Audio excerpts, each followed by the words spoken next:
Un hommage national au roi Touera et à 2 de ses guerriers Sakalava.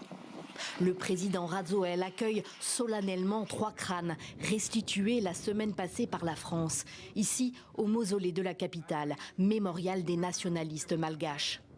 Si les tests ADN n'ont pas pu l'attester, Madagascar identifie l'un de ces crânes comme étant celui du roi Touera, décapité par les colons français. Et les Sakalava l'ont reconnu comme tel, rituellement. Le chef de l'État honore donc ce mardi la mémoire d'une figure historique de son pays.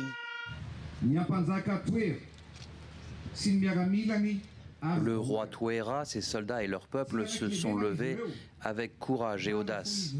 Ils ne se sont pas laissés intimider. Ils y ont même laissé leur vie la nuit du 29 au 30 août 1897. Les Sakalava n'ont jamais oublié le roi Touera. Des dignitaires de cette communauté de l'ouest de la Grande Île sont présents à cette cérémonie. L'actuel roi y participe. Ils vont enfin pouvoir l'inhumer rituellement dans le Ménabé, leur région d'origine, à 300 km de là, et en quelque sorte laver l'affront du passé. Aujourd'hui, je peux regarder les gens dans les yeux dans les yeux. Je suis fier d'un homme qui a donné sa vie pour son territoire. Et n'oublions pas que le Ménabé est dans Madagascar.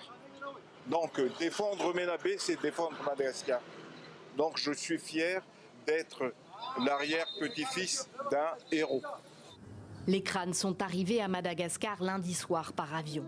Ils étaient jusqu'alors conservés dans un musée à Paris. Il s'agit de la première application de la loi française de 2023 sur la restitution des restes humains appartenant aux collections publiques.